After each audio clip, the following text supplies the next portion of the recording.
Welcome to the Pro-Life Guy. In this episode we're going to be asking the question, does viability really matter?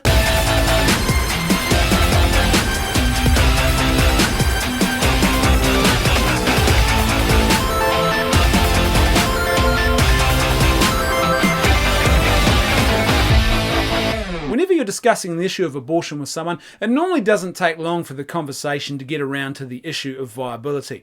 And people often say that they think that abortion is perfectly acceptable right up until the point at which the baby is viable outside the womb, and at that point you should not abort a child anymore. They consider it unethical to carry out abortions beyond that point, except perhaps say if they thought the life of the mother was at risk or something like that. The problem though is this.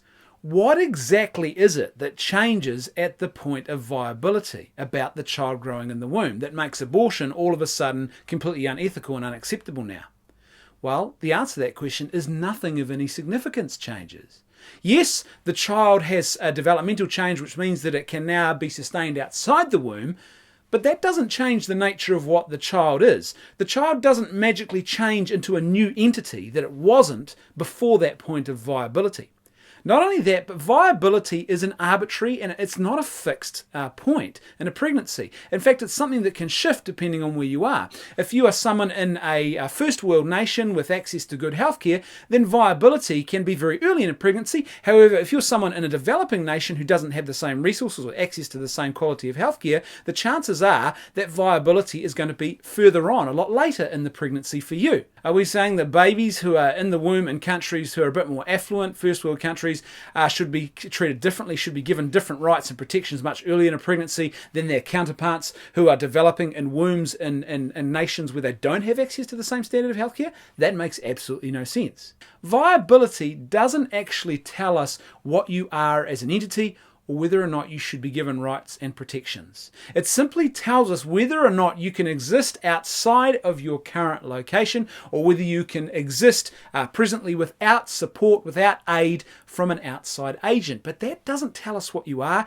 and it doesn't tell us whether you should be entitled to human rights or not. So viability is actually a terrible marker to be using to judge the ethical rightness or wrongness of abortion. I think we've already talked about the fact that human persons should get human rights, but viability or your lack of viability doesn't tell us whether or not you are a human person. So it can't tell us whether or not you should get human rights and protections. The viability argument, what it's actually saying at its core is this. It's trying to say that if you are dependent on an outside agent for your continued existence, then we shouldn't give you the same rights and protections as someone who can live independently under their own steam. There's a terrible flaw in this argument though, and that flaw is this. None of us are independently viable when you actually stop and think about it. There are people with certain disabilities who require an outside agent without which they cannot continue to survive. A young child is not really viable. They can't clothe themselves, they can't feed themselves, they can't hydrate themselves, they can't shelter themselves or warm themselves. They rely on an adult to do all of those things for them. And if an adult doesn't do those things for them, they will die pretty quickly. Or what about an insulin-dependent diabetic? They are not viable without their regular doses of insulin.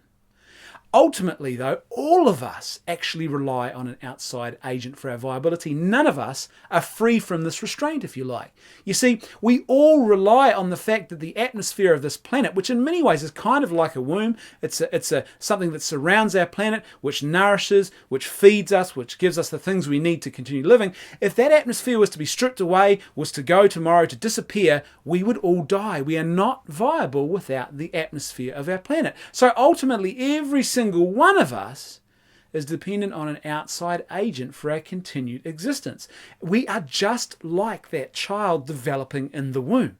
We cannot live without the outside agent of the atmosphere continuing to do what it does. And if it stops doing what it does, as it ceases to exist, or we are pulled out of the atmosphere, then we will also die, just like a child growing in the womb will die if we pull them out prematurely from the womb. You see, the problem is this. If we're going to start saying that anybody who is dependent on an outside agent for their continued viability doesn't have the right to life, then all of us are in trouble. Every single human being is affected by that. None of us can live without the support of an outside agent. We all depend on things outside of ourselves to be able to continue our own existence. And if certain things are taken away from us, then we will cease to exist. We will die. So if we're going to say that viability is required before you should have the right to life, then none of us ultimately have the right to life. The other thing about viability is this. A child developing in the womb is perfectly viable if we just leave it alone. Their viability only becomes an issue if we try and take the child from the womb prematurely when we shouldn't be doing that. So let's stop doing it. Thanks for listening. I'll see you next time on The Pro-Life Guy.